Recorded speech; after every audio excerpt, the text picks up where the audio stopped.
Alors, bonjour tout le monde. Me voici à nouveau dans le repère de M. Languirand lui-même pour faire cette chronique qui est très importante pour moi. Je l'ai appelée « La joie qui guérit ».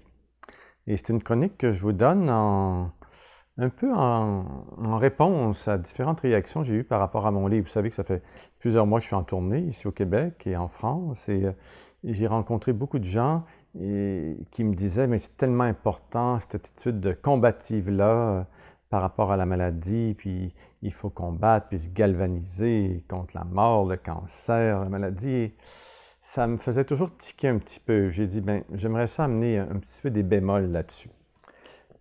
C'est sûr qu'une attitude combative, c'est vraiment extrêmement aidant au moment des diagnostics de ces maladies-là, parce qu'on a tendance à s'écrouler. Tellement, l'impact est tellement grand, le choc est tellement grand, il faut absolument justement se mettre en mode combat d'une certaine façon pour arriver à rester debout à travers, par exemple, un diagnostic terminal ou un stade 3 de cancer ou 4 et tout ça.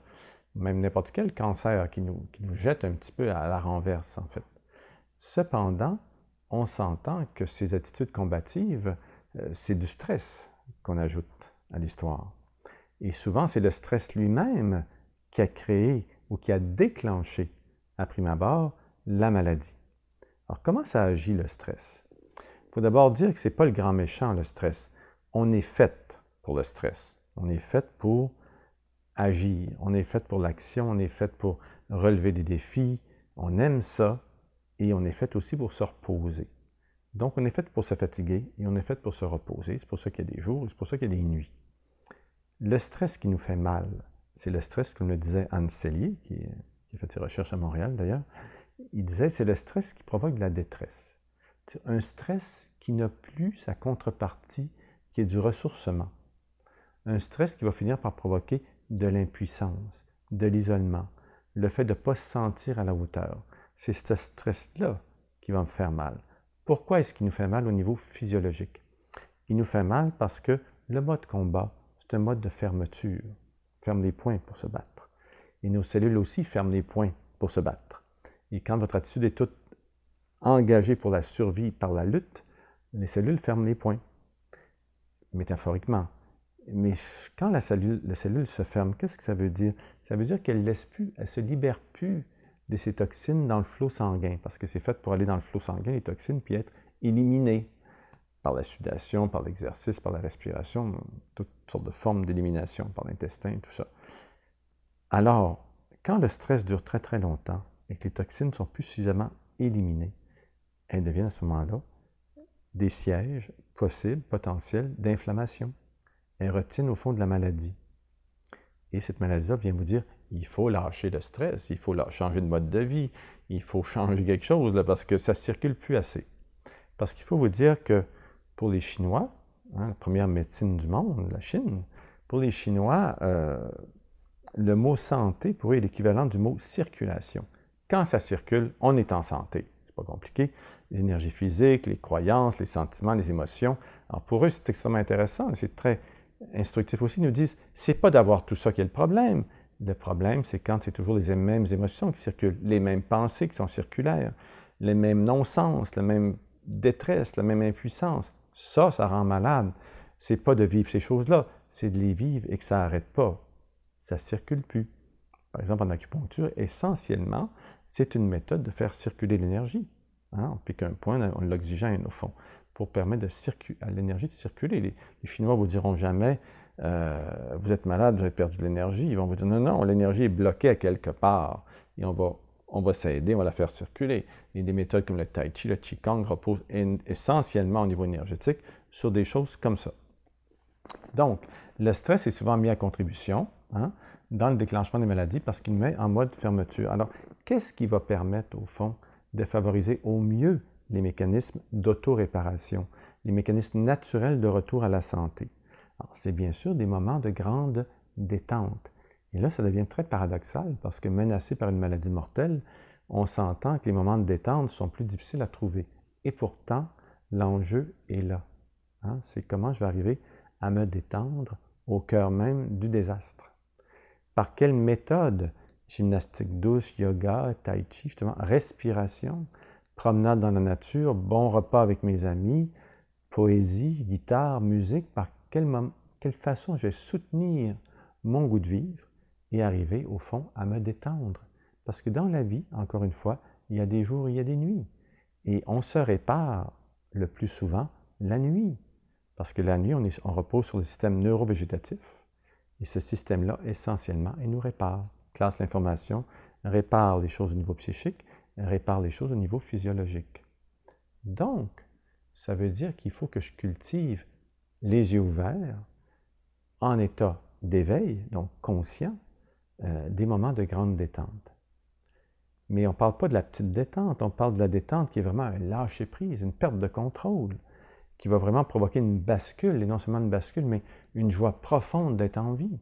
Parce que cette joie profonde d'être en vie, c'est ma perte de relation avec elle, avec cette joie-là, qui fait au premier chef que je suis malade.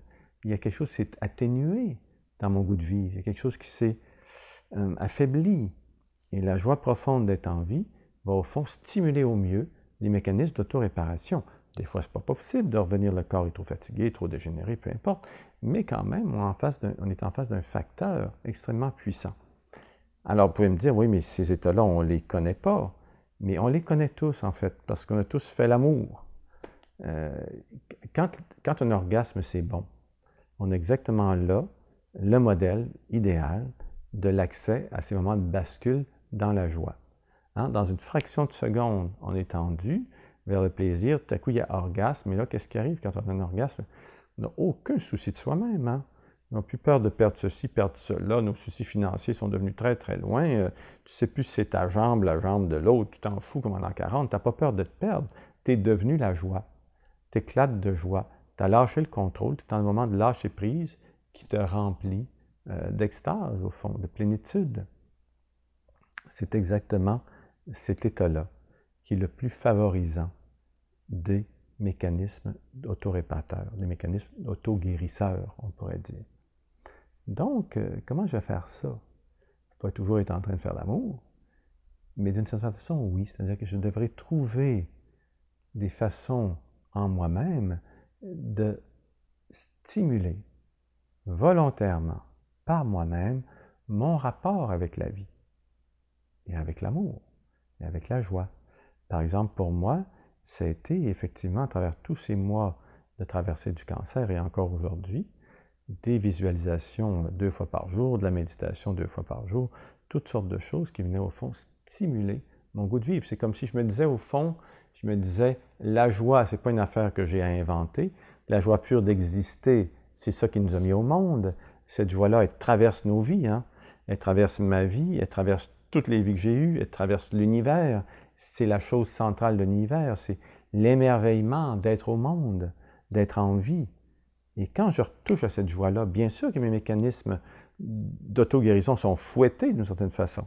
Alors pour moi, c'était la méditation, c'était la visualisation, et après quelques mois de ça, tout à coup, c'était l'éclatement d'une joie de toucher à nouveau à la joie pure d'exister. Et cette joie pure d'exister, c'est l'amour de la vie à l'état pur, hein? Où tu embrasses tout, il y a le soleil sur ton plancher, tu es content, tes amis t'amènent au parc, tu es content, ils te font manger, tu es super content. Je veux dire, tu es juste dans la dégustation de la joie de vivre, au fond. Et cette joie de vivre, on la trouve dans l'instant. Elle a une sorte de goût d'éternité. Alors, ça veut dire qu'encore aujourd'hui, plusieurs fois par jour, non seulement je médite chaque jour, mais plusieurs fois par jour, hein, je me branche à nouveau sur la joie de vivre, sur la joie d'exister, sur la pure joie d'exister. Et la chose que je veux souligner par rapport à ça, c'est que cette joie d'exister, elle est indifférente au fait de mourir ou de vivre, bizarrement. Elle n'appartient pas à ça. Hein. Les Tibétains disent, ils parlent du fond lumineux de l'être, hein, joyeux et lumineux de l'être. Alors effectivement, il y a un fond joyeux et lumineux d'être en vie. Et la vie, ça se prolonge probablement au-delà de notre vie. Et c'est à ça qu'il faut goûter. Et c'est la seule chose qui peut mettre en échec nos angoisses de mort, en réalité. Parce que bien sûr, vous êtes diagnostiqué, vous allez mourir, vous avez peur, c'est normal. Mais pourtant, il faut que vous vous serviez de ce moment-là de désastre intérieur pour dire, dans cette noirceur-là, je vais m'en servir, je vais pratiquer la lumière intérieure. Et comme il fait tellement noir, ben, je pourrais mieux la voir. Et il fait tellement sombre et c'est tellement triste que je pourrais mieux aussi voir comment j'arrive à changer mes états intérieurs et les amener vers la joie. Bon, ça peut vous sembler tout à fait farfelu tout ça. Mais moi aussi, ça m'a semblé farfelu au début. Je me rappelle, j'avais, il y a même une quinzaine d'années, j'avais suivi des cours de Tai Chi assez régulièrement, pendant plusieurs années en fait. Et mon professeur s'appelait Vladi Stefanovic. Il est mort maintenant, il a créé l'école de la voix intérieure. Mon professeur disait toujours, avant chaque cours, au point qu'on trouvait ça loufoque, il disait, le meilleur moyen d'être heureux, c'est d'être heureux. Et moi, je trouvais ça, mais insensé qu'ils nous disent ça tout le temps. Et aujourd'hui, c'est ce que je vous dirais. Le meilleur moyen d'être heureux, c'est d'être heureux. Et ça veut dire que ça choisit, ça veut dire que ça se cultive. Et ça veut dire que vous n'êtes pas en train d'inventer quelque chose qui n'existe pas, vous êtes en train de rejoindre quelque chose qui existe. C'est comme si vous syntonisiez le bon poste de radio, la bonne fréquence. Vous dites, tiens, je me mets sur la fréquence de la sérénité, je me mets sur la fréquence de la joie. Alors, pour terminer, je vais vous proposer un petit exercice qui est très, très simple. Alors, je vais vous le décrire assez rapidement, mais vous pouvez le faire beaucoup plus longuement à la maison. Il s'agit bien sûr, dans un premier temps, de se fermer les yeux, d'aller vers une respiration simple et douce, profonde à la fois, sans effort. Et là, en allant vers cette respiration, vous allez stimuler volontairement un sourire dans votre cœur, mettre un sourire sur vos lèvres et mettre un sourire dans vos yeux. Même si votre vie est remplie de soucis et de préoccupations. C'est comme si vous dites non, pendant un instant, je me mets en contact avec la simple joie d'exister, qui ne demande aucune condition, qui ne repose pas sur le fait que je sois en santé, pas en santé, en équilibre, pas en équilibre, névrosé, pas névrosé, peu importe. Vous dites non, je mets mes soucis de côté, je mets mes préoccupations de côté, je mets mes désirs de côté, je mets mes peurs de côté, mes croyances de côté. Et j'entre volontairement dans un état de sourire. Je laisse naître un sourire intérieur et je laisse ce sourire intérieur me guider vers la joie. Et je déguste tout simplement le plus longtemps possible ces instants de joie profonde. Et à toutes les fois que je repère le contact, je recommence ma petite procédure. Je reprends le sourire au niveau du cœur, au niveau des lèvres, au niveau des yeux. Et à nouveau, je goûte. C'est essentiellement une position de goûteur, de quelqu'un qui savoure l'instant, en fait, qui savoure la vie. Et dans cette saveur de la vie, ben, l'amour est là, parce que tout à coup, il y a un amour de la vie, il y a un goût de la vie qui se développe. Et ce goût de la vie, ben, il va vous aider à vivre, parce que peu à peu, vous allez découvrir ce que vous devez faire et ce que vous pouvez faire pour vous être plus respectueux de vous-même. Peut-être que ces instants de branchement sur la joie vont vous dire, ben, il faudrait peut-être changer un peu notre alimentation, ou dormir un peu plus ce soir. Ou, ça va vous amener tranquillement à simplement suivre le chemin tout naturel et tout simple de la joie d'exister. Et franchement, entre vous et moi, je ne connais pas aucun outil qui favorise autant les facteurs d'auto-réparation, d'auto-guérison, d'auto-équilibre. En définitive, c'est la joie qui nous guérit.